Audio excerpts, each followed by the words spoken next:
At this time, I'd like to call the regular Nashville Town Council meeting to order on this August the 4th at 7 p.m. Can we please stand for the pledge? I pledge allegiance to the flag of the United States of America and to the republic for which it stands, one nation, under God, indivisible, with liberty and justice for all. Let us pray. Father, as at each meeting we invite you in, we welcome your presence to lead and guide us in making the right decisions that will benefit all of our citizens. Amen. Amen. Our first item on our agenda is the approval of meeting minutes, the budget hearing meeting minutes. Did you find any corrections that need to be made to those? If not, do I hear a motion to approve? Motion to approve. Is there a second? Second. All those in favor, let it be known by saying aye. Aye. Then the next on our agenda is the regular meeting minutes to be approved from June 17th. Any corrections to those minutes? If not, do I hear a motion to approve? Move to approve. Is there a second? Second. All those in favor, let it be known by saying aye. Aye. Next is our public comments. You have 3 minutes to speak. The first person is Paul Wiggins. Could you come and state your name and which town you live in? This is on which subject? This is the just public Okay. comment. My name is Oscar P. Wiggins. I live at 911 South First Street, Nashville, North Carolina. My opinion about the new regulations for picking up waste like couches and chairs and big items that we have, and the city's charging $25 and $50 depending on the size of these items to be picked up. You know, we pay fees for trash collection and different stuff, and I feel like that's a little bit over the top to charge extra money to pick up a broken down chair and stuff like that. And it's also going to cause a lot of stuff to be sitting beside the street, because I already see it already. Around the corner from me. It's been a couch sitting out there for a week and a half, you know. So, and they're not going to pick them up every week for trash collection. That's on an every other week basis. It's going to cause a whole lot of unsightly stuff sitting beside the streets in town of Nashville, which I don't think is a good picture for us. And plus, I don't feel like we should be charged. I'm already paying a fee for picking up trash and stuff, and I don't feel like I should pay another fee because I pay city and county taxes. Thank you so much. The next person is Chris Sandy.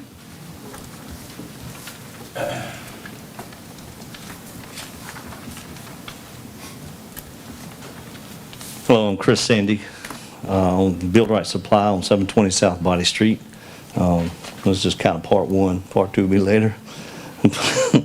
We'll be talking about some stuff tonight about the shipping containers, and those is a building material for me that we sell, and the things that I've helped a lot of people with these things, like fire departments for training centers that help save lives, which might be our lives that they save. But in looking at these things, and we've been working on this for a long time, we have to focus on like our key purposes here, which is promoting the public health, safety, and community accepted standards, promoting the orderly growth, expansion, and development of town, and lessening congestion, and providing the adequate light and air, and safety from fire and panic and dangers and all that sort of thing. Where does that fall in line to what our administration is supposed to be handling here? And we also can't infringe on the 1st, 4th, 5th, and 14th Amendment. Ability to earn a gainful life and express ourselves. So that's all I got to say at this point. Thank you. Thank you. The next item on our agenda is the Data Center moratorium. Sean? Good afternoon, Mayor and Council. Thank you once again. Mayor and Council, as you know, at our last daytime meeting on July 22nd, 2026, we held the first public hearing. We wanted to do it on 2 nights, one in the daytime for people who work second and third shift that will be unable to come tonight, and then again one tonight for people who work regular shift that are off in the evenings that could come. So this is part 2 of it. We did adopt resolution 2026-25 to schedule a second public hearing, which is scheduled for tonight for the data center moratorium. And as you know, town staff is asking for a 12-month moratorium to be put on this type of use until we can evaluate it, learn more about it, make an ordinance that works for Nashville, that fits our town, and be able to find something to be able to work with it. As you know, the town TRC did have this topic on their agenda back on their July 27 meeting, and the town TRC voted in favor of hoping the council would adopt a 12-month moratorium on data centers. So Mayor and Council, I'll yield back to you for the public hearing, and we can come back for deliberation, voting, and discussion. Do I hear a motion to open the public hearing concerning this matter? So moved. All those in favor, let it be known by saying aye. Aye. On the sign-up sheet to speak, I have Curtis Smith.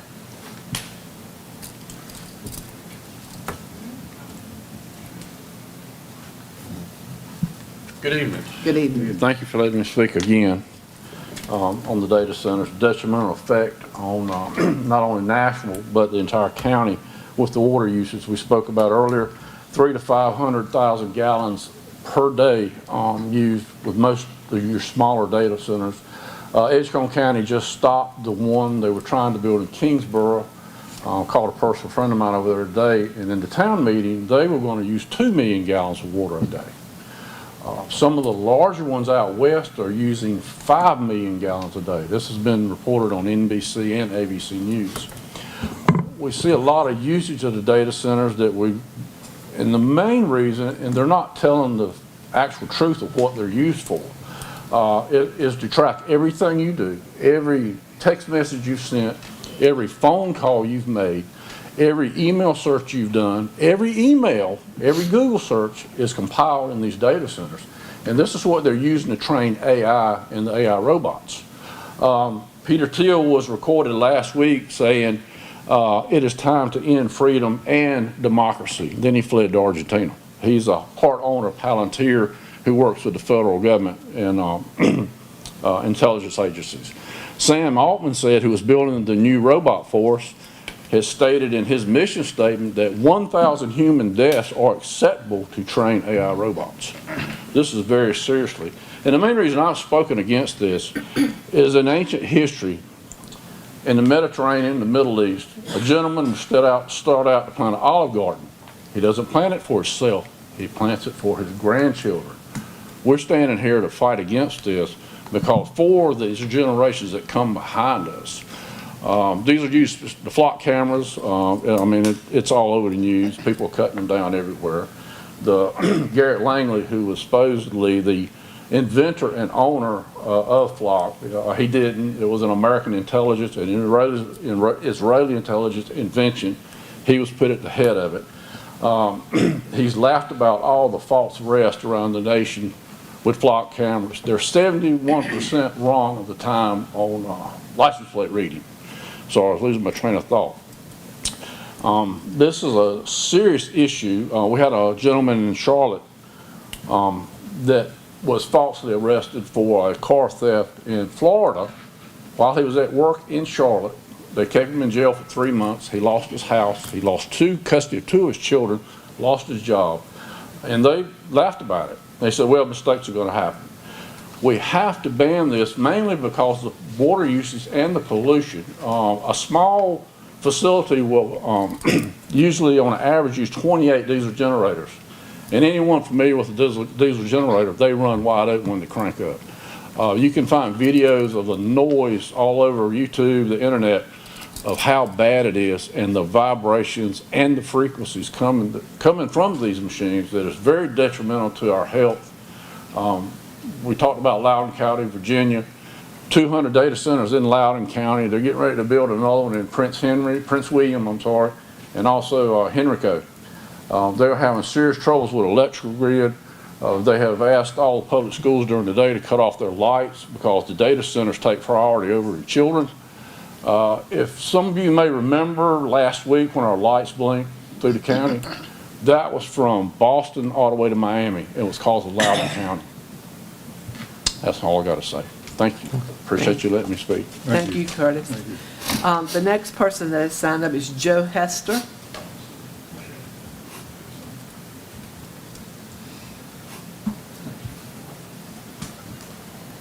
I'm getting used to speaking after Curtis. I think it's great. And I don't have to say all the things that he says. I just want to add a few things that I thought about since he was so good last time. I know he didn't go over everything he said last time, which was great because he'd already told it to you once. Anyway, it has to do with the data centers, and I'm all for a moratorium and all against data centers.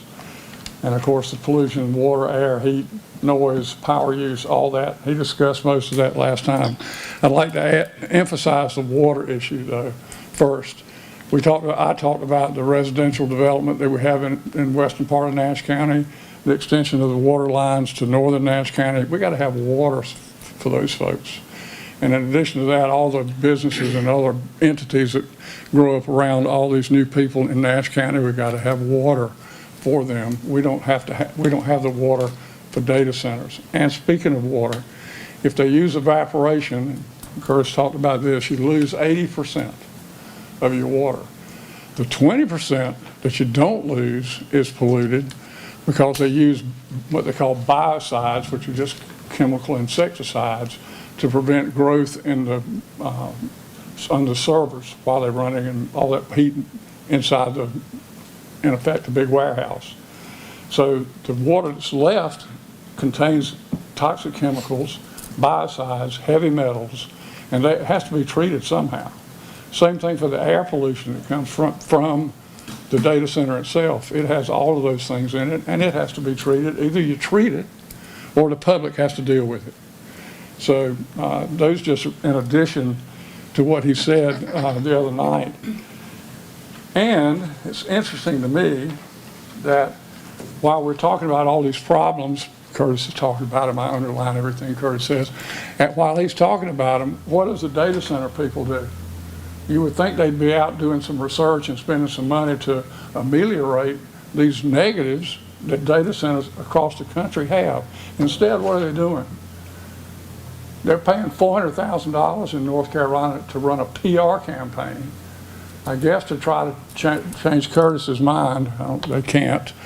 But instead of spending the money to better operate these systems, they're spending the money to try to convince us that we're wrong about what we think about data centers. Anyway, the negatives far outweigh the positives. You have to deal with all these things that Curtis talked about last time and this time. In our case, we have a chance to solve all those problems. We don't have to deal with them. We just have to say no to data centers.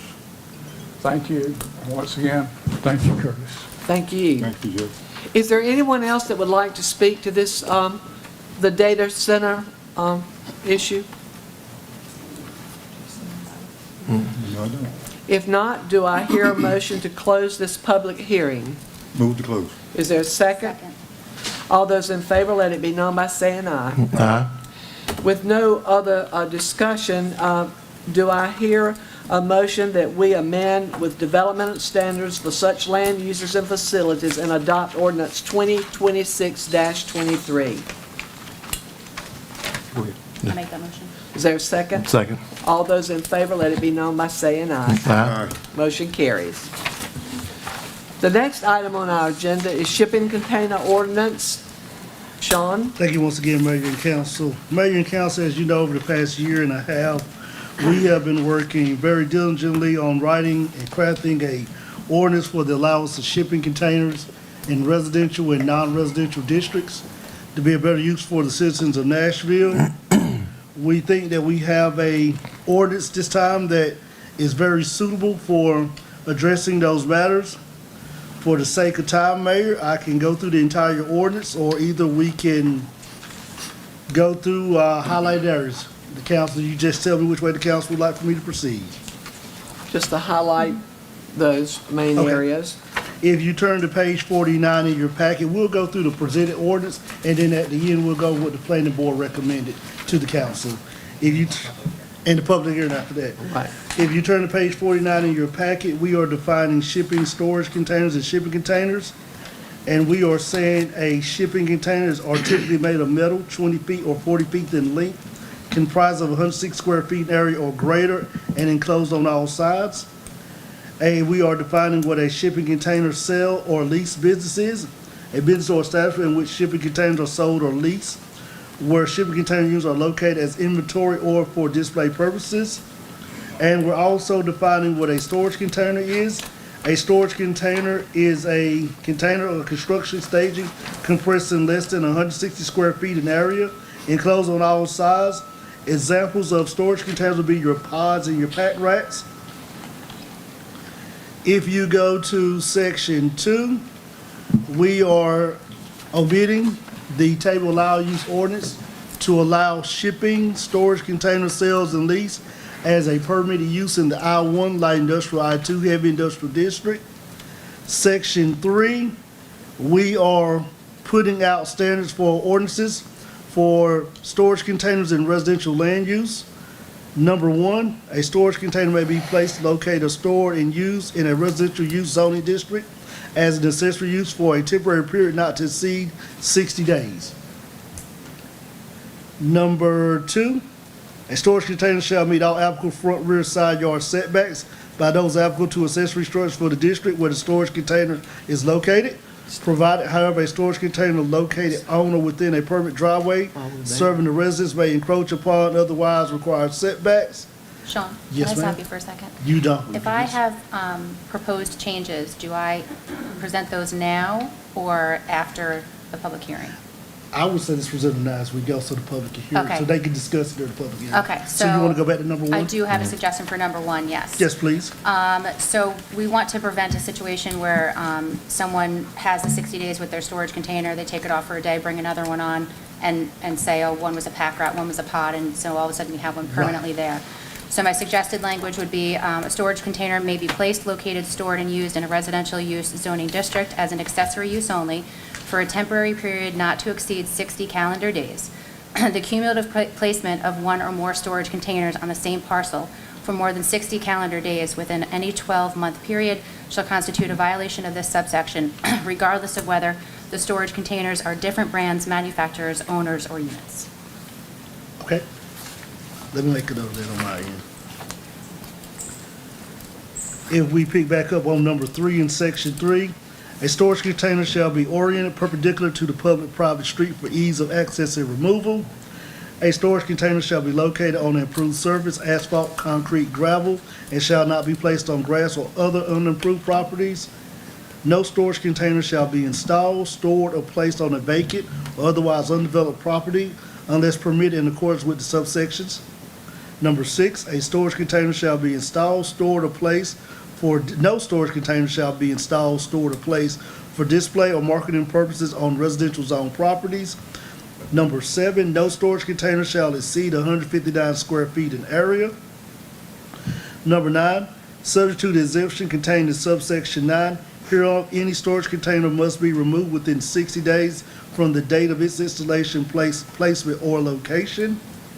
And number 9 in section 3, any storage container installed, placed, located, or used in connection with a zoning compliance permit and/or Nash County building inspection permit for repair, renovation, demolition, or construction purposes on the property may remain for the duration of the permit issuance. Such storage container shall in all events be removed within 30 days following the issuance of a certificate of compliance, CO, by the town of Nashville, the Nash County building inspections, or the expiration of any permit issued in connection with development construction on the property. Number 10, no stacking of storage container units shall be allowed. And number 11, no storage containers shall be located, placed, or stored in violation of Article 4 of the Parking of Nashville Code, of the Parking Ordinance of the Town of Nashville Code of Ordinances. Section 4 just pretty much discusses standards for surface land use for displaying shipping containers for sale or lease. And if you go to number 6 on that will be the new subsection in that chapter of the ordinance. Display of shipping containers for sale or lease. In accordance with provisions of section 18-109, the table permitted use of shipping containers, sales, and rentals include any placement or location of shipping containers for inventory storage or display purposes is permitted only in the I-1 light industrial, I-2 heavy industrial zoning district. For this purpose of this subsection, display shall mean placement or location of a shipping container on properties for advertising, promotional visibility, or marketing purposes when such container is not being used as either the principal use or an accessory use of the property. I also have a suggested change for that one. Okay, please. I just wanted language that was a little clearer in what we're intending to do here.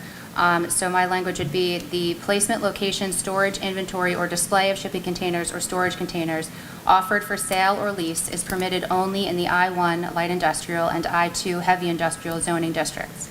Any person or business engaged in whole or in part in the sale or lease of shipping containers or storage containers may operate in any zoning district where such business use is otherwise permitted, provided all other applicable standards are met.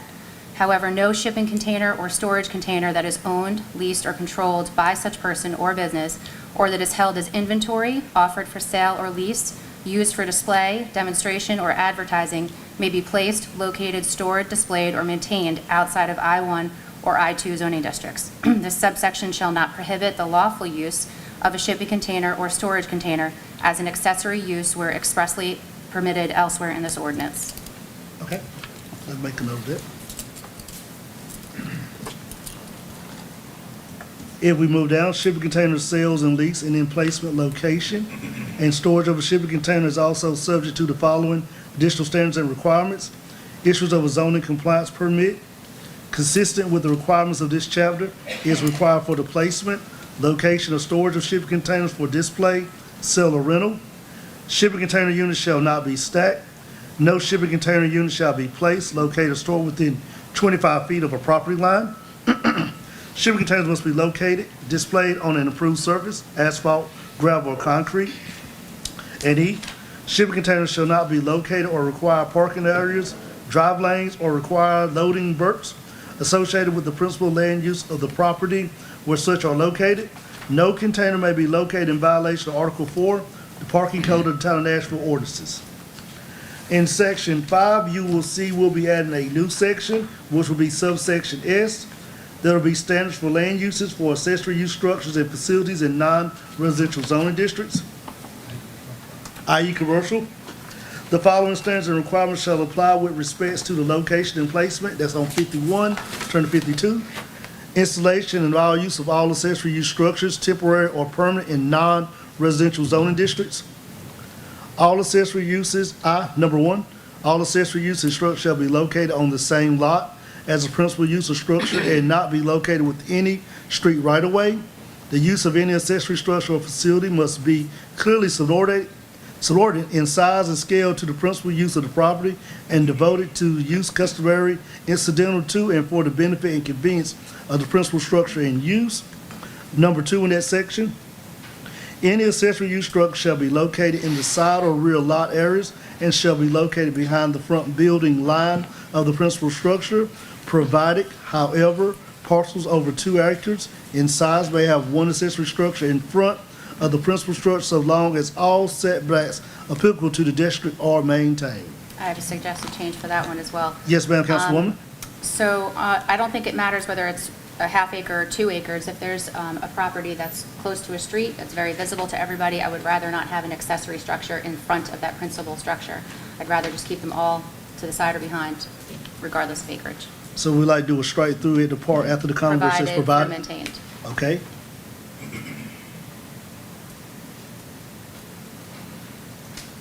Number 8, all accessory use structures shall not exceed the following size restrictions. With respect to properties where the gross floor area of the principal structure is less than 10,000 square feet, 10% of the floor area or 324 square feet, whichever is greater of accessory structure space shall be permitted. With respect to properties where the gross floor area of the principal structure is 10,000 square feet or greater up to 25,000 square feet of gross principal structure floor area, 15% of accessory structure space shall be permitted. And with respect, number 3, with respect to properties where the gross floor area of the principal structure exceeds 25,000 square feet, 20% of the gross floor area shall be permitted for accessory structure space. We'll also be adding another section with this, section B, shipping containers as an accessory use. A shipping container may be used as an accessory use in the B1, I1, I2 zoning districts, Business 1, Industrial 1, Business 1, Light Industrial, Heavy Industrial, zone districts only, subject to the accessory use standards set forth herein and above, in addition to the following further standards and restrictions. Number 1, any shipping container must be located, placed, or stored within the side and rear areas of the subject property and behind the front building line of the principal structure regardless of the size of the property. Number 2, any shipping container shall be located, placed, or stored on the improved surface, asphalt, concrete, or gravel. Number 3, there shall be no stacking of shipping containers. Number 4, on page 53, any shipping container shall be located in a manner which does not impede passage through parking lots, required driveways or vehicle lanes, fire lanes, loading areas, or which otherwise violates the provision of Article 4, the parking orders of the Nashville Town Code of Ordinances. The surface parking area shall be configured and restriped to maintain access and circulation to the principal use. Number 5, any rooftop mechanical equipment placed or affixed on shipping containers must be screened in a manner providing no less than 75% screening opacity. Number 6, any shipping container located in a B1 zoning district and continuously located on the property for longer than 60 days must be screened in accordance with the screening standards set forth here and below. Repeated placement, replacement, or rotation of a shipping container or multiple shipping containers on the same property for a total of 60 days in a 12-month period shall constitute continuous location for purpose of this subsection. And the last one, if the shipping container is plainly visible from any adjacent public street or streets, screening is required in all areas within 5 feet or less from the street side face of the shipping container along the entire face of the shipping container. Screening may be provided by vegetation or structural, fencing or lattice means. If screening is provided by vegetation means, planted material must be evergreen with a minimum height of 3 feet upon planting and 6 feet in maturity, and provide no less than 75% opacity at the maturity. If screening is provided by structural means, it shall be no less than 6 feet in height, provided no less than 75% opacity. I just have one question on that one. Yes, please. Where we say fencing or lattice, Yes. do we have lattice in our normal fence, screening provisions in the rest of our ordinance? We don't, it's pretty much just fence, or either chain link, wooden fence, wooden plank fence, or vinyl sided I fence. wouldn't add lattice So you then. want straight the lattice. Sean, Yes, sir, Councilman. back to, I'm not seeing too well. Anyway, back to the rooftop. Yes, sir. We don't have any potentials to have that in Nashville, do we? Are we talking about putting a shipping container on a rooftop? No, if you Putting got rooftop HVAC items equipment. on the shipping So if container. somebody takes a shipping container and puts HVAC equipment up there, the HVAC equipment has to be shielded. It's putting the equipment on top of the shipping container. It's just the equipment. Yes, sir, the Not the HVAC shipping equipment. container on The heating there. Yes, sir. Heating there. Yes, Heating in sir. their equipment, okay. And back to, A, the shipping container, back to B, at B1. Yes, sir. I'd like to take B1 out of that paragraph altogether. Okay, back on page 52. Mm-hmm. Okay. I'd like to strike B1. U1? So you wouldn't like to have shipping containers allowed in the B1 zoning I district? do not want shipping containers in the B1. As an So accessory that- use, Right, as accessory use. You're right, it's accessory use.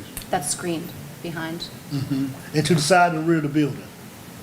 So Larry, for instance, Walmart's B1. Okay, I don't see that business that. without shipping containers.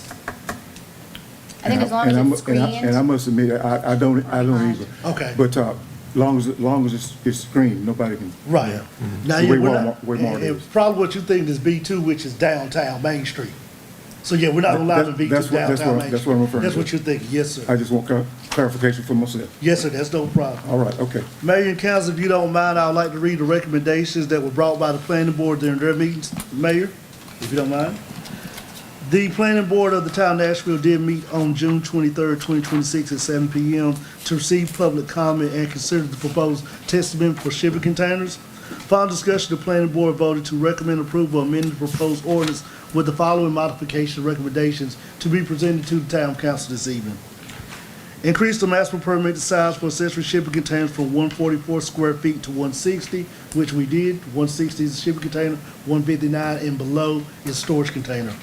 Number 2, allow shipping container dealers, leasing businesses, and wholesalers as a permitted use within the B1, which is a highway business district, I got you. zoning district.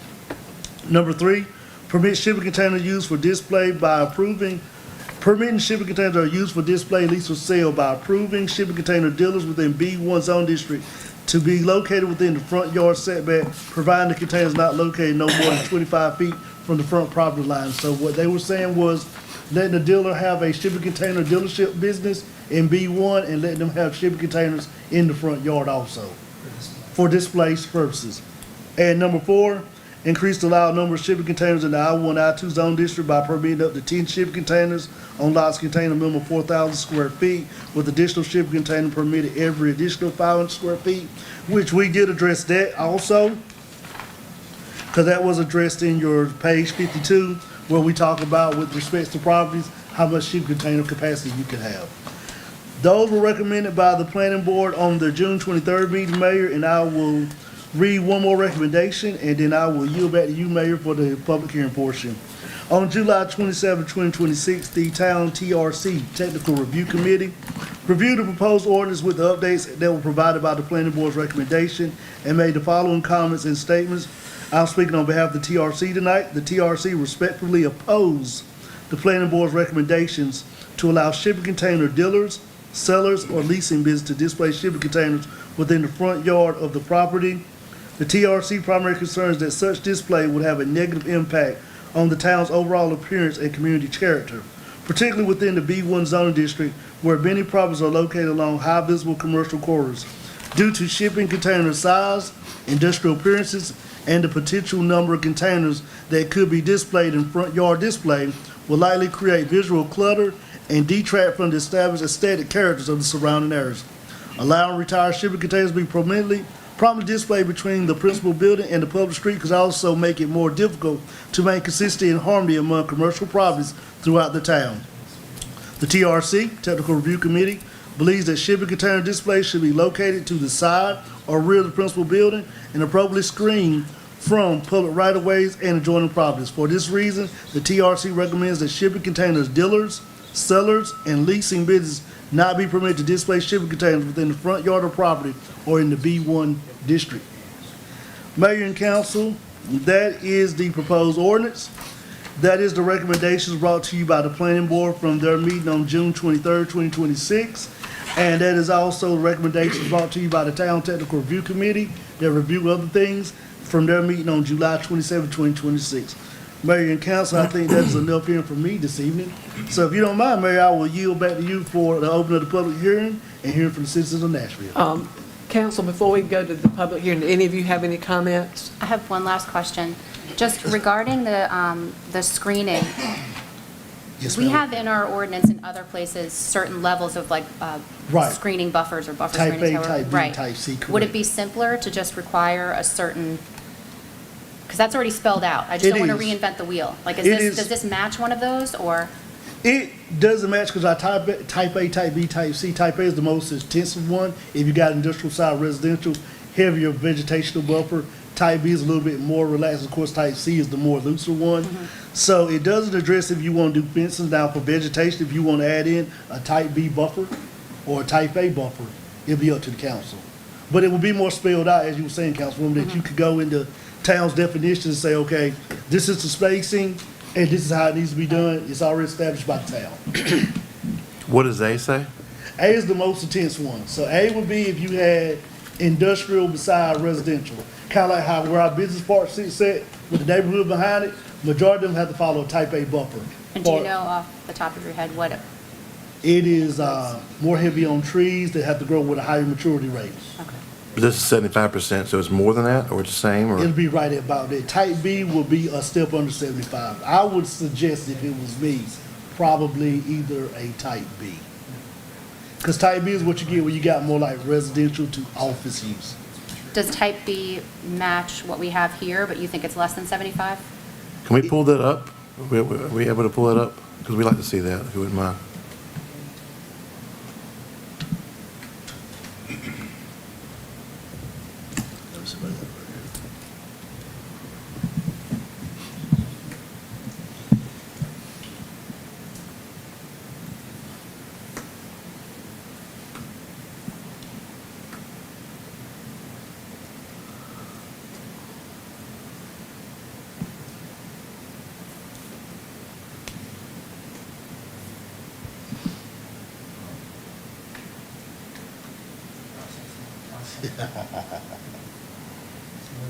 Type in type A, Randy.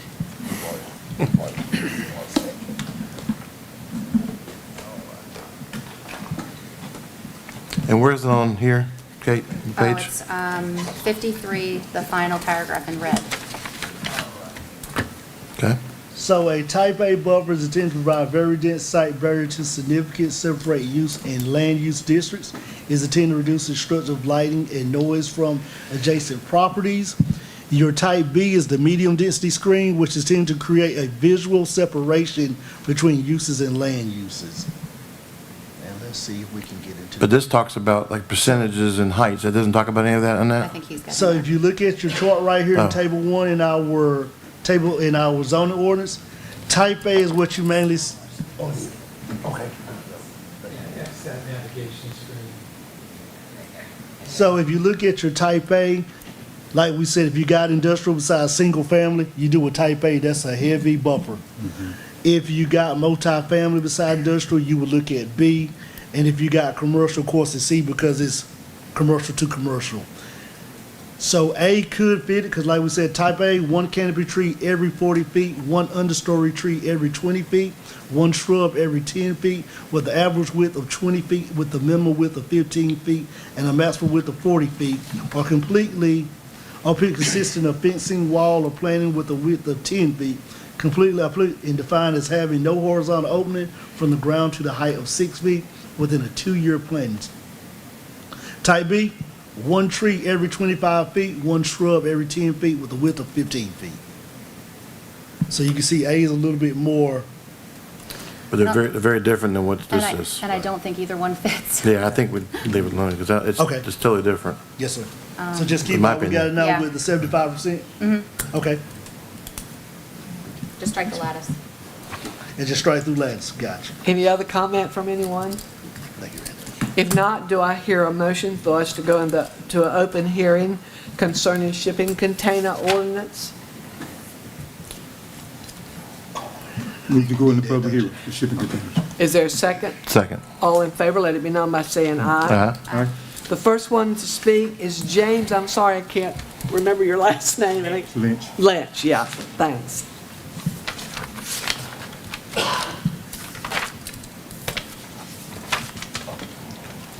Good evening. Good evening. Good evening. Even James. I am a resident of Nashville, been here 55 years. And these shipping containers, the one I've seen is an eyesore, especially to put it in my residential area. And I think, a lot of stuff I don't know exactly what the codes and all. But when you talk about putting one of these big shipping container in the front yard, and you ain't got no mud front yard, and then if I come out, it can be blocking my view down the street, wherever. And I can't see where you're going, and like I said, I've heard them saying something about air conditioning, and you said there's 6 months. Or in my area, if somebody want one, would that be 6 month permanent, if they wanted it? For a storage unit, 60 days. 60-day for a storage unit, so like a Uh-huh. pack rat or a pod if they were doing some sort of Right. construction, But I'm saying this shipping, not in residential. it won't come in residential. Okay. That's what I really want to get an understanding of, because I definitely won't walk out my front door looking at it on my back door. And then I see this thing as being, if it's sitting there, our lot's not that big, where my house and next house, you park 2 cars, you can't get a third one hauling between the house.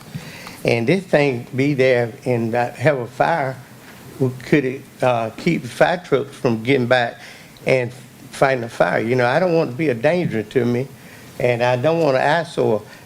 I take a lot of pride in my house and my community, and I don't want to see add stuff in there to make it look bad. I'm there, I've been there 50-some years, I'm planning on dying there, hopefully, but I don't want to see this thing bring my community down. And you know, we fight hard, can't keep it up, and we having the problem. We try to come to the council to help, get y'all to help us. So right now, I hope you help us with these shipping crates not be in our yards. Thank you. Thank you, James. Oscar Wiggins, Maybe while Mr. Wiggins comes up, we are trying to get pictures of Pat Rad and pod containers. Yes, sir, that was a Pat Rad.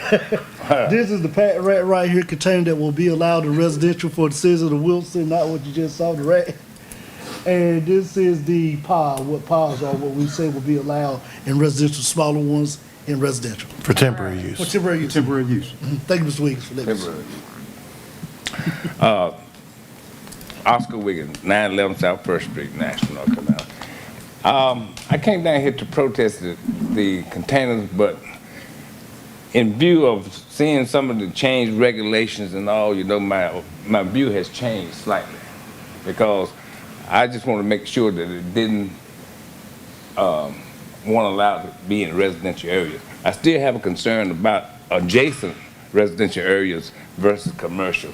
I don't necessarily agree with the buffer that's between the two, because you're talking about a tree and a shrub.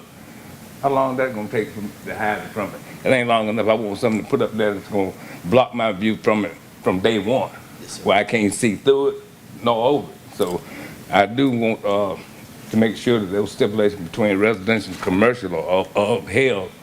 But as long as they don't come into residential areas on no circumstances, I have no problem with it. Because you know how we do when we make rules and regulations, everybody looking for a loophole. You say 60 days, next thing you know it's 90 days, next thing you know it's 6 months, because who's gonna stay on top of this stuff? Because everybody always looking for loopholes. So every little amendment you make in the city of Nashville, somebody looking for a loophole to crawl through. Thank you. Thank you, Mr. Wiggins. Mike Harper.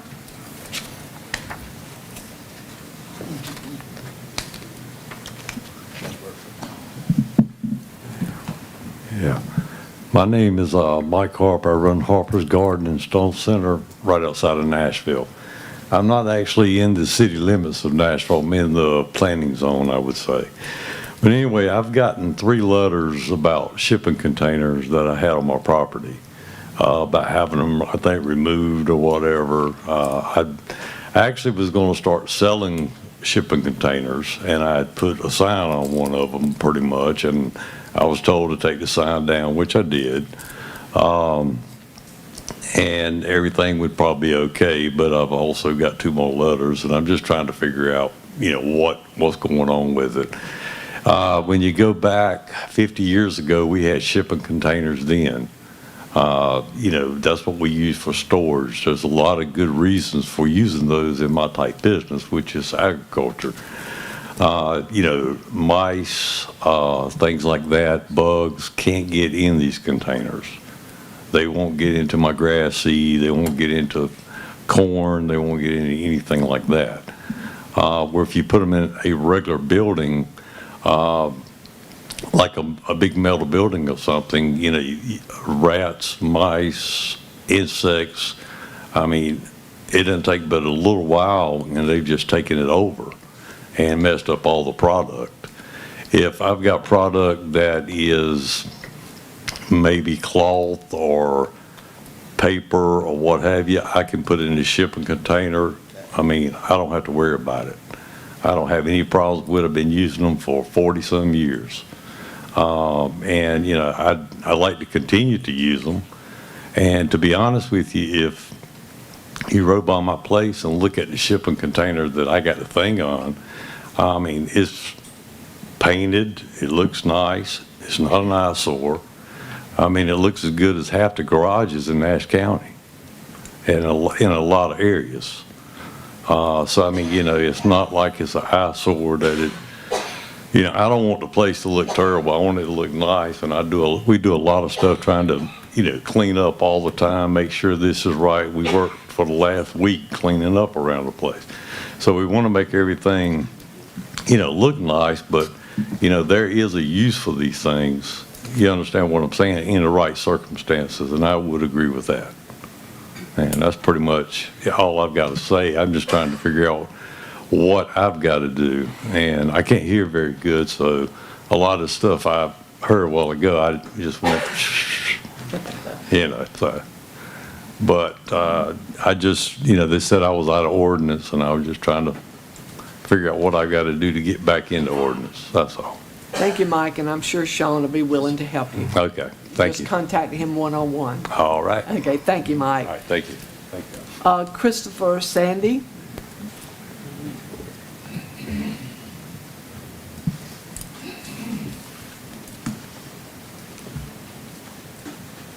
Christopher Sandy, 720 South Body Street, Build Right Supply.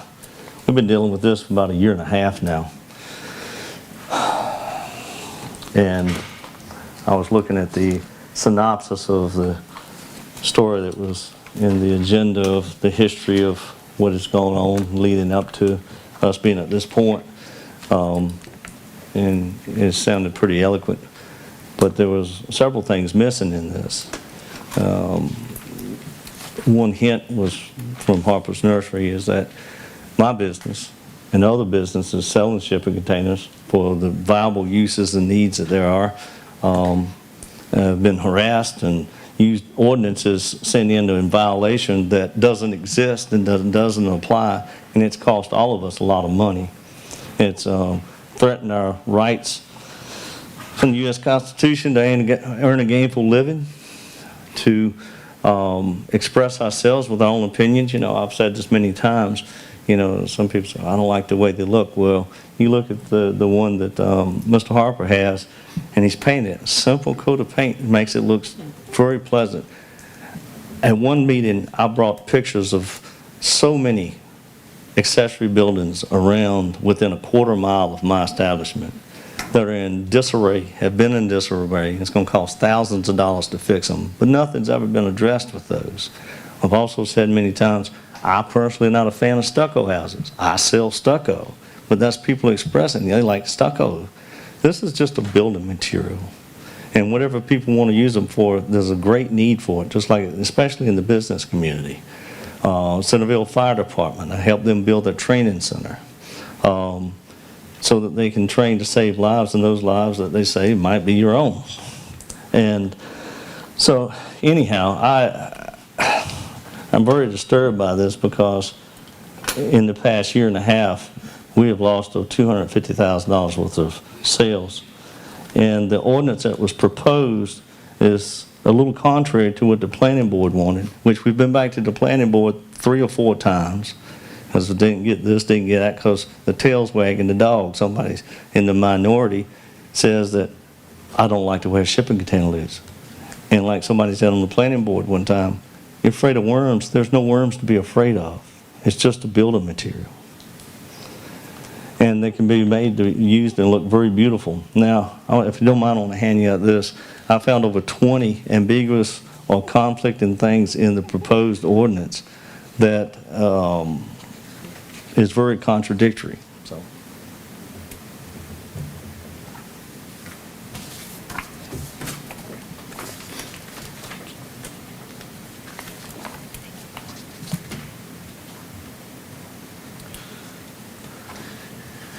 We've been over this and we've spent thousands of dollars on this. I don't know how much Raz has been paid over the time. I don't know how much our consultant, Mr.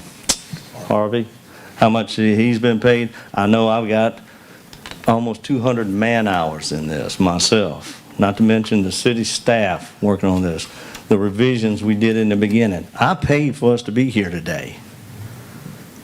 I wanted to fix the problem, but instead it's turned into a witch hunt to shut down the business and cut down the opportunities that we all need. Our Nashville Police Department has a shipping container. Nash County Sheriff's Department has shipping containers because they are a need, they're a viable need. And there's no worms to be afraid of. Who's on the TRC? You want to go Sean? to Chris and I answer at the end, so you won't lose your minute? The what? You got a minute, you want to keep going, I answer at the end. All right. You know, we look at percentages. I've got 25 businesses that are signed in, and I would have more, but I just hadn't had time to go get them because I've got to run a business and a family and all that sort of thing too. That's 10% of the businesses in this community. That's a substantial number. Unfortunately, the citizens of this town don't vote and come to the elections because, like, everybody on city council here only got, what, 6 or 7% of the total population that could vote. People have to come out So I've got more than that to substantiate this, and I know I can get more. I know I can get more. And what we do now is going to affect everybody, and not to mention infringe on our constitutional rights and freedoms to take and earn a gainful living and be prosperous in this community. And then section 1, where I read what our goals here as an administration to do. Shipping containers do not threaten those things in any way. And please look over these over 20 conflicts that are in this proposed ordinance. They are ambiguous, and ambiguity is not a good thing to have going into this. Thank you, Chris. Thank you. Your time's up. Mayor, do you want me to answer Chris' question while he's walking down? Yes. The TRC committee consists of the town manager, Mr. Randy Lansing, the planning director, myself, the Parks and Recreation director, Mr. Corey Royals, the public works director, Mr. Jason Glover, the public works warden and sewer superintendent, Mr. Chad Neville, the chief of police, Mr. Caleb Shockley, the fire chief, Mr. Chris Joyner, and also our environmental compliance officer, stormwater administrator, Mr. Walter Manning, and also our town engineer, Mr. Kevin Barnell. Is there anyone else that would like to speak to this matter? If not, yeah. I have a question. I think, I might be wrong, and it's against town ordinance for me to park in my front yard. On your Yes, grass. sir. On the Okay. grass, yeah. Yes. So, but you're saying you can put these things on your front yard? No, sir, not in residential. Not It has to be in the Okay, driveway. I'll make sure about Yes, that. sir. Okay. Mayor, if I may. Yeah. I want the citizens to understand that we're not trying to violate anybody's constitutional rights, deprive anybody from making a living. The only thing we're trying to do is trying to make sure that this ordinance allows a dealer, a renter or whatever, to use shipping containers, but we want to regulate where you want to put, where we can put them. We've allowed, in this ordinance, we've written it out so they can operate a business. But we just don't want a shipping container in a residential area, or either in a semi-business area where it's set out front, where it's an eyesore, it's a traffic hazard, not being, for visibility reasons. That's the only thing we're trying to do. We're not trying to violate anybody's rights, or take anybody's business away from them. But and the gentleman just spoke and said that he spent hours and hours, hundreds of hours in this ordinance. Our staff has spent hours and hours in this ordinance. We've paid this attorney here way more than what we had allocated to try to get this ordinance right for him. We've hired other advisors to help us bring this ordinance up and try to make it as usable and fair as we could make it to everybody. We have spent quite a bit of our time. This gentleman here has spent on the phone hours and hours, days after days, talking about the same things over and over and over. We've heard what he has to say. We've took this in and we've gave it careful consideration, and I think we've heard enough. We've spent more than usual on this project, trying to get it where we can vote on it. And I think it's now the point right now we need to vote for it. Is there anybody else that would like to speak to this issue? If not, do I hear a motion that we come out of the public hearing? Move to come out of public. Second. Is there a second? Second. Are there any comments from the council? I just made mine. One that was brought up by one of our residents, that if a residence is adjacent to where one of these B1 units would be, it will take many years for vegetation to grow up and not be an eyesore. So my recommendation would be, if the B1 is adjacent to a residential and they're going to use this, to require opaque fencing so that it's immediate. True, I agree. I agree. And that will fall in page 53. I'll make an adjustment, 53, section number 7. Is there, Well, I want to just kind of clarify, so we're going to vote on page 50 through 53 with the changes that Kate mentioned, and they don't include the 2 out of 4 recommendations from the planning. Is that what we're voting on? Councilman, if that's what you'd like to say in your motion, that's what you need to state. You need to state we're voting on the pages of page 49 through 53 with recommendations from Councilwoman Burns with denial of the recommendations from the planning board. And if you want to accept the Okay. recommendation from the planning board. Well, you just said- the 2 changes are in the pages correctly. Yes, sir. The other 2 are not. Yes, sir. So I'll make a motion that we page 49 to 53 with the, I think it was 3 or 4 changes that Kate gave us, to adopt this. In the last stipulation she just mentioned about The fencing. The opaque fencing. Yeah, fencing, section 3, number 1, section 4, number 6. Is that right, Kate? Yes. And then the fencing. And then taking out lattice. So there's 4 changes. Is that right, or is there more? I think that's it. I think that's it too. And we'll Okay. send Oh, this and out. the 2 acres, striking that. Yes, we're Yeah. striking that out on section, page 52, paragraph 3, section 2. I make a motion And we'll send this for out all to that. council. We'll send it out to council for review. Okay, so Bill has made the motion for us to approve ordinance 2026-10, amending the zoning ordinance to allow use of these shipping containers with the appropriate changes that have been suggested. Do I hear a second?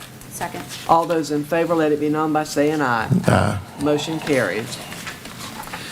The next item on our agenda is the CDBG-NR housing application. Sean? Thank you once again, Mayor and Council. Mr. Ben Jones from Faulkner Consulting truly apologized that he could not be here this evening. He had to be at another town hall meeting, and it kind of coincided with timing with our meeting tonight because he had to drive over to Bethel. So he encouraged me to handle this for him, which I told him we could. As you know, the town of Nashville did apply for a CDBG grant. We were awarded $950,000 from the Department of Commerce for this grant. Mr. Jones feels like the town is at a good place again to apply for another community development block grant, which will be separate from the one that's already approved for an additional $950,000. Whatever be the maximum we could get from the state. Ben feels like we're at a good place with our first grant. The state has recommended that we try for another one. We don't know what the answer would be, but we have to get all these things done before October so Ben can make the submittal. So this will be the first public hearing for this evening. And town anticipates that we felt that the council would be okay with going for another submission application. So town planning staff has begun doing some intake, which we have been having several citizens come by to do intake application to be considered. So Sean, those that are here that they do not know what this grant does, can you Right. just tell them briefly what it does? The community development block grant non-residential is for homeowners that have a house that is in need of repair and need to be fixed. You can submit your information to the town staff if you own the house. We will submit that over to our consultant that's handling the grant, Mr. Ben Jones. He will set up a intake interview along with the one we done, which then he will go out and assess the house, and then the town selection committee selects the 4 houses that we think are the most severe, and then we select 3 alternates. Depending on how much funding we are, if we get 950,000, you can do 4 houses, because that can come from tearing the house down completely to rebuilding a brand new house back at the house, or going in and doing major renovation and repair to get the house back up to code. Thank you, Sean. And this is really beneficial to our community, to people who are in need for the home repairs, or even if it needs to be demolished and rebuilt. So at this time, do I hear a motion that we go into open public hearing concerning this? I'll make a motion, we go to public hearing based for the CBGD. Second? Is there, Second. all those in favor, let it be known by saying aye. Aye. Is there anyone that would like to comment on this issue? Yes, sir. This is just in the city limits of Nashville. Yes. And the ETJ. GTJ is included in the city limits, yes. But the county does have their own program that they apply for also. Do I hear a motion for us to come out of this public hearing? Move to come out. Second. All in favor, let it be known by saying aye. Aye. Aye. So at this time, do I hear a motion that we continue with the applications for this CDBG in our housing application. One quick question. Yes. What's the timeline on the last one? Are we close to starting? Ben has submitted environmentals reports today, and he has not heard back from the state. He followed up with additional email today to see where we are at. But the state, when I had our kickoff meeting a week ago, the state said that Ben is doing a good job and has us at a good point. So we feel very confident that Ben will continue going on the path he's going on. And how many houses do we have under the first program, slated for the We first have program? 4 that has been selected and 3 alternates, and of course, if something happens, one of the alternates could get bumped up. So, did we make a motion? We did. No, we didn't make a motion Okay. yet.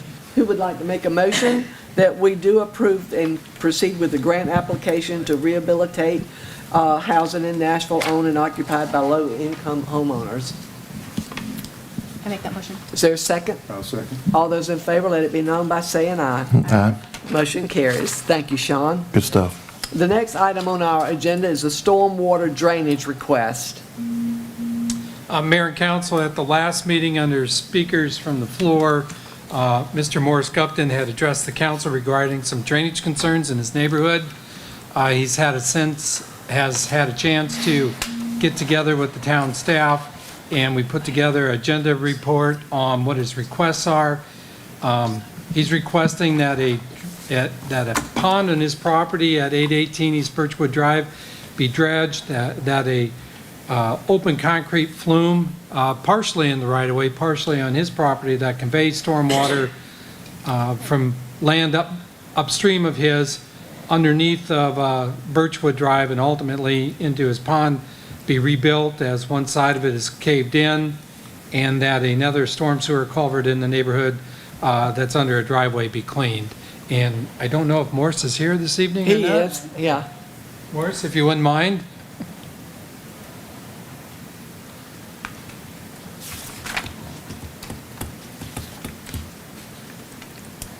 Okay. Any questions? I mean, I think I presented it to You y'all did. last meeting. Do any of you have any questions for him? He presents his presentation to us. I have a question for the town, but, for Randy, but I don't know if it's now or you want it later. Well, thank you, Mark. Okay, I was gonna make one little comment about how Okay. bad it is filled in. The other day I let my dogs out and looked down there at the pond, and there was actually a blue heron standing in the middle of the pond, and his feet just were in the water. That's how severely it's in. Kate asked me a question when I called her about long-term.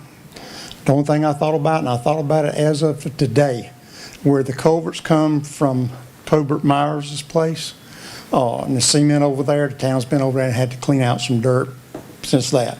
On my side, from what the town's told me, that property is the culvert and a section of concrete in front of the culverts on my side.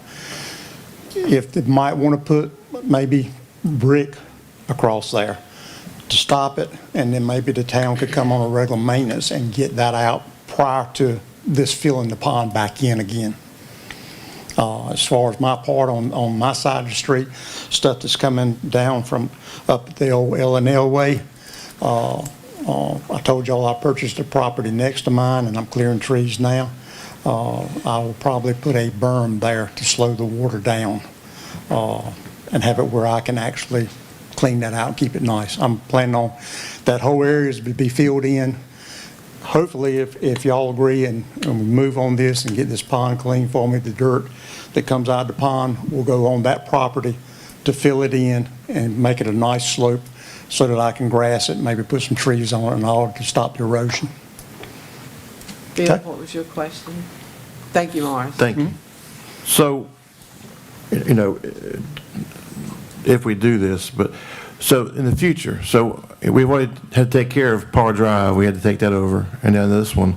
So, you know, is there something in place on new subdivisions where HOA or somebody's taking care of this instead of on the town? Because I don't want to talk about this again in 20 years or 10 years or, I mean, so when, you know. Well, Par Drive was an HOA, and it Yeah. went defunct, and so we still ended up with that. Right, that's a problem, too. I think we need to be doing curb and gutter or we need to be lining our drainage ditches with cement. And when I say we, I mean we put it in our ordinance so that developers, when they come to do it, that's what happens. Because it seems that, 10, 15, 20 years later, it's on the town again for us to be cleaning up the Windy Oak messes. too, Windy Oak with the cul-de-sac. Yeah. Yes, that Yeah, I was mean, a it's- huge. This is not the first time we've had to deal with Right. something like this, So and I it's not think our fault. Curb and gutter or the cement lining is the only way to go. Agreed. So, So we need to reevaluate and make sure that we're looking good for the next development. Right. And not after they build something. We are getting ready to start working on our, Councilman, we are getting ready to start working on our subdivision ordinance updates now that we have got some other ordinance put behind us. We have time to do things now. Yes, sir. Thank you. so is there anyone else? Did I bring us out of this public hearing? I can't even remember. We're out of the boat here. Oh, this is not a public hearing, okay. We've had so many tonight. So do I hear a recommendation to receive Morris Gupton's stormwater damage request and determine the town's involvement in them? So made. Is there a second? Second. All those in favor, let it be known by saying aye. So we're just receiving it. What? We're receiving it? To investigate. To it. Investigate. Okay. What we're gonna do. Yeah, sorry. And press Make forward. sure I understand what I'm voting for. Yeah, I agree, yes. The next item on our agenda, Mayor, if I may just interject, I apologize. That's fine. Since you have this item, I'll just make 2 points. When stormwater drainage issues come up and you have these scenarios where there is flooding in that transition area between the public right-of-way and private property, traditionally, cities have tried to avoid having responsibility for drainage problems that are primarily on private property and due to private causes. But it's not a bright line distinction, and there are some cases that relate to cities' responsibility. Two questions are, if you're going to spend public money to correct a problem like this, is it for a public purpose? And there's a lot of law on that. Second issue is there legal responsibility that the city might have, which translates to liability? And it probably would be appropriate to have a conversation with your attorney about that, because there are some legal issues that probably should be in the mix, I would think, of your conversation. That should be part of our investigative process. Okay. thank you. The next item on our agenda is the Body Street Storm Sewer Improvement Project. Randy? Mayor and council, as you know, the council approved a contract with Stocks Engineering to design some storage sewer intakes, some new ones on Body Street, and to re-engineer an existing one that is not performing well. They've gone ahead and done that because the dollar amount is under $500,000. There was an informal bid. Stocks sent plans and specifications out to 5 area contractors to get prices on building these 3 storm sewer intakes. And those came back. The low bidder and the one the engineer is recommending is Reedy Contractors from Wilson, and to construct all 3 of those storm sewer intakes on Body Street. Their bid was $105,374. Stocks Engineering is recommending award a contract to Reedy in this amount, plus a lot, 10%. In addition, because the storm sewer intake to be redesigned and reconstructed at Railroad and Body Street, we may find something unexpected there once we open it up. So that's what his recommendation was for. So that contingency would put the total project at $115,911. This, along with the $23,300 in engineering to do this project, brings the total project cost to $139,211. And we have $170,000 in our Fund 40 storm sewer for small storm sewer improvements. Are there any questions of the council to Randy? Yeah, I have one. So, at the advice of our legal counsel a minute ago, we're on private property on part of this, so are we okay? Actually, Bill, I don't believe we are on private property. Everywhere one of these storm sewer intakes is going to be constructed is in the right-of-way of a Body Street or it's intersecting. The only one that gets a little, it's where the appliance store is on Church Street. There's an unofficial alley behind that whole row of Church Street businesses, And what this will do is in the curb line of Body Street itself, it will install a storm sewer intake so that water coming down Body Street doesn't jump the curb and go behind those buildings. It gets picked up and dropped into that big diameter storm sewer directly beneath Body Street and has no chance of going back behind those businesses. Is that kind of what you're alluding to as far as being on private property? Well, I mean, Looking at the pictures, the drawing on page 66. we don't own the alley.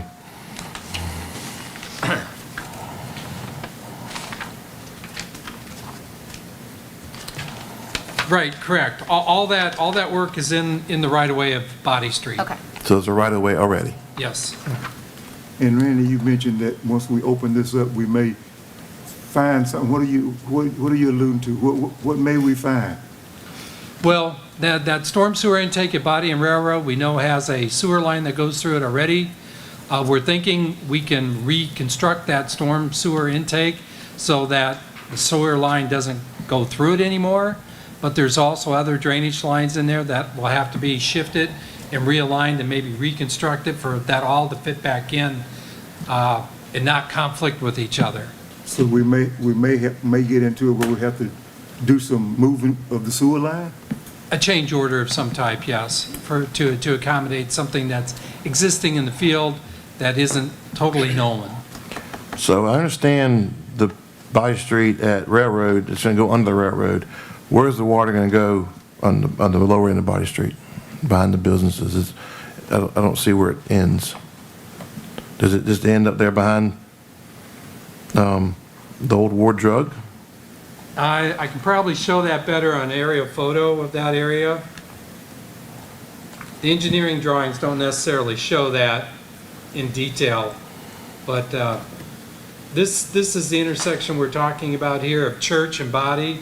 Mm-hmm. And right here is that unofficial alley that goes, I mean, you can drive through there behind all those buildings on an asphalt street surface. It's all private property.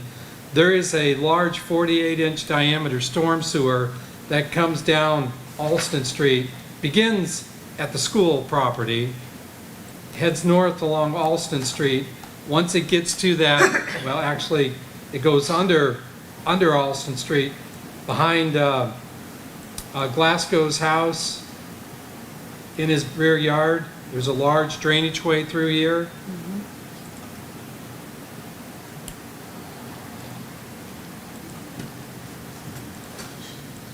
And then that continues from there to this side of Body Street, goes back to Church Street, and then down Church Street to here. It goes diagonally underneath the storage units and discharges in this area here. Okay. And most of that storm sewer, a good share of it, is on private property. The town doesn't own it. We don't have any say on it really whatsoever. But where it is in the right-of-way on Church Street and along Body Street here, you know, that portion of it that's on the rec center, obviously, we own and control and maintain. So I don't know if that gives you a better idea of how the drainage flows through that neighborhood. Or right now it doesn't flow properly, right? Well, it flows through there. What we're looking at are doing some enhancements. Any other questions? If not, the recommendation is that we accept and to the Body Street Storm Sewer Improvement Project that we grant it to Ready Contractors, Wilson, North Carolina for $115,374. Do I hear a motion to approve? Motion to approve. Is there a second? Second. All those in favor, let it be known by saying aye. Aye. Nah. All right. The next item on our agenda is the nuisance abatement. Good evening Sean? again, once again, Mayor and Council. Tonight, Mayor and Council, our Code Enforcement Officer, Ms. Thomasine Jones, our Ordinance Enforcement Officer, Ms. Brittany Richardson, both have been doing a diligent job out here keeping the town clean and free of nuisances. We do have a property that was cited, 922 East Washington Street, was cited back on July 8, 2026, by Ms. Thomasine Jones for the overgrowth of noxious weeds and grass accumulation of junk and trash, and dismantling a RV camper at the property. It does violate section 3262 of the Town of Nashville Code of Ordinances. Thomasine did mail out a first-class notice mail to the property owner, Town Creek Rentals LLC, on July the 8th. She gave them a compliance deadline of July 20th, 2026 to remove all of the nuisance conditions from the property. She went out and did a re-inspection on July 21 and 22nd with Ms. Brittany Richardson, and both of them concluded that the property had not been cleaned up to town ordinance standards. We did send our town vendor, Horn Landscaping, out to give us a bid and conduct a site inspection on the property. He did tell us for the cleanup of the property, which consists of cutting the grass, removing all of the junk, trash, accumulation of trash, would be $500. And if he had to tow the RV camper that has been dismantled, there'll be additional $200 for a total of $700. If you turn to page 72 in your packet, you will see the letter that was sent out by Thomasine on July 8th, giving the owner a compliance to July 20th. I myself went out there on July 23rd and got these photos to add to your packet. On page 73, you can see the high grass. 74, you can see the accumulation of junk and trash. You can see the dismantled RV on 74. 75, same thing, accumulation of junk and trash. On 76, high grass and other violations. I did send a letter out to the LLC and the property owner on July 23rd, inviting them to come to the town council meeting or submit something to the town by noon of yesterday. And we did find out today when we went by, did an inspection, that the property had started working on it. Ms. Jones was able to talk with the property manager of the site, and they did call, let her know that they are working on the cleanup. They found out this was on the council agenda and began working on it today, and they are hoping to have this done by the end of the week, no later than next week, if we don't get rain. So my suggestion tonight, Mayor, versus us voting on the ordinance 2026-24, to continue this to our daytime meeting in August. If it has not been completed, then we'll move forward, or the council can vote on the ordinance tonight and put a deadline on it to be done by this day. If not, the ordinance goes into effect to send our vendor out. What is the wishes of the council? Well, Mayor, the project manager's here if you want to. Oh, is the manager yeah. here? Yes. Oh, okay. Would you like to speak, sir?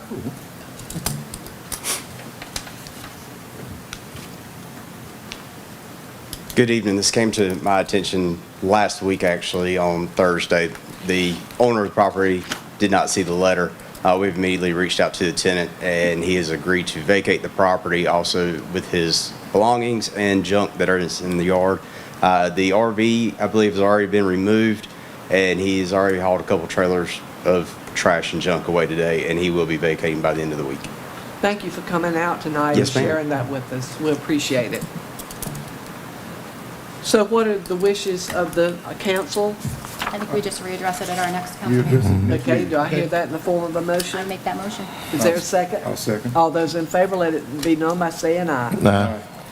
Okay, the next item is the public comment policy amendment.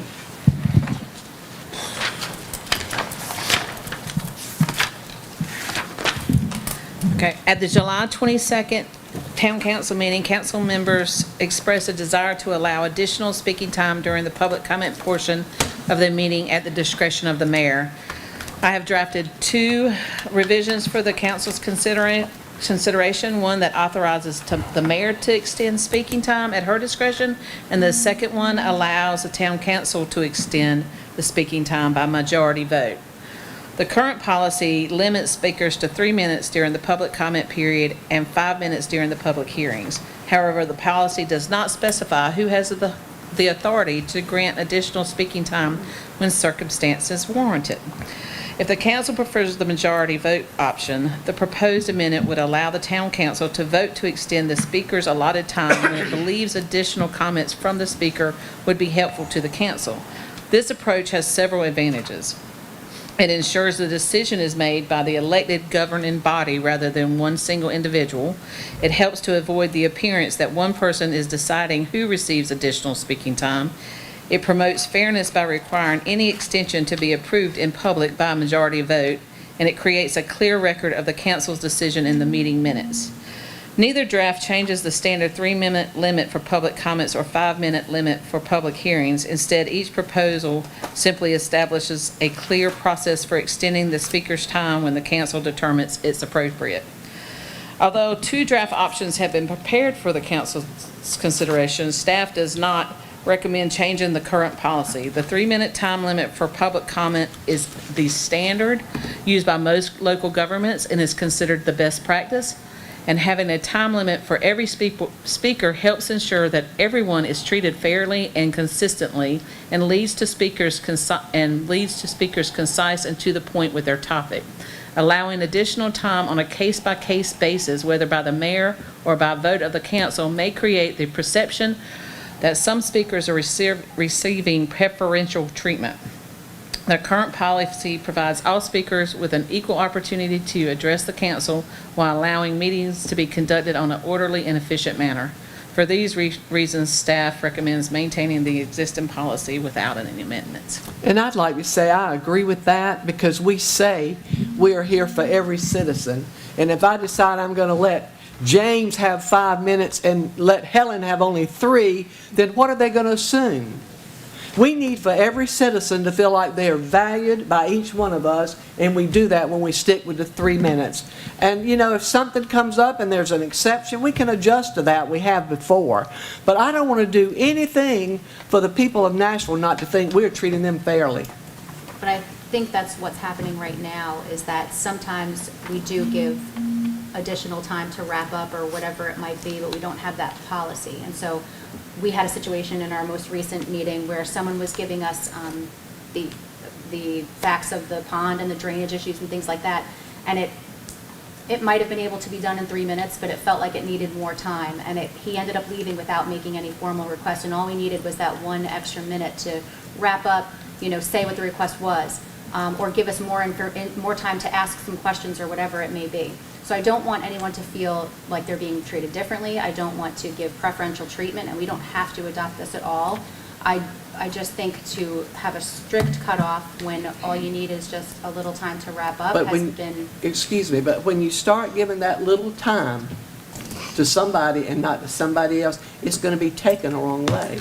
And the perception, I'm afraid, will not be fair. And that's just my thoughts. You're the council, I don't have a vote. But that's just my thoughts. Well, my opinion is the mayor runs the meeting, and I'm going to take your words. I mean, I still love you, but I'm just telling you. I'm not one to fight. Yeah, but I saw a couple of times where it just seemed like it could have been a little bit of extra time, but I understand what you're saying. We do have to address one other thing in here, though, even if we don't want to move forward with that. We, without changing our policy, have said that people, when they come up, just state their name and the town. And here it says stating their name and address. So we need to fix that portion of the policy. Right, we're trying to keep it. And I would love for it to not just be the town, but if it is a Nashville address, to say whether or not they're within city limits. Right. And that's my only recommendation there. I agree. And I think it's sometimes pertinent to know if it's the neighbor next door. So I don't know how we handle that, but it'd be nice to know that Mr. Morris's neighbor came to complain, whether just instead of just saying they were a non-resident or resident, it'd be nice to know they were the neighbor, you know. So I mean, I don't know how we do that. So, Larry, did you have thoughts? do you have any thoughts on My only thought on that, it ain't broke, there's no need to fix it, keep it like it is. So, do I just make a motion that we keep it the way it is right now? Do we have to make a motion, or just don't act? Or just don't act on what you presented? Put it to your fellow council members, Mayor, what do they want to do? Do I hear a motion one way or the other? Well, we're changing something, right? Oh, we can change, taking out. Change, that will change. That was, I mean, and I think I did take it off our thing, we just didn't. Some people still put their address up there. Right. It's out of habit, which Right. it's sort of like the street up there where the sign's been taken out. We all still stop because it's a habit. I did yesterday. So do I hear a motion that we keep the 3-minute speaking time for our speakers and the 5-minute for the I other? make a motion, we keep everything as is, other than section 6, which speaks to name and address that we have to change. Do I hear a second? Second. All those in favor, let it be known by saying aye. No. Aye. Mayor, if I may, just a reminder. Yes. Your time limits do not apply to any of the quasi-judicial Right. matters that are before you. This applies only to the legislative actions that you might be discussing. Thank you for bringing that up. At this time, do I hear a motion for us to go into closed session pursuant to NCGS 143-318-11A 3, to consult with an attorney employed or retained by public body in order to preserve the attorney-client privilege between the attorney and the public body, which privilege is hereby acknowledged and pursuant to NCGS 143-318-11, to establish or to instruct the public body staff or negotiation agents concerning the position to be taken by or on behalf of the public body in negotiation, the price and other material terms of a contract or proposal contract for the acquisition of real property by purchase, option, exchange, or lease. That's a mouthful. It is. Now, do I hear a motion? You have a motion. All those in favor, let it be known by saying aye. Aye.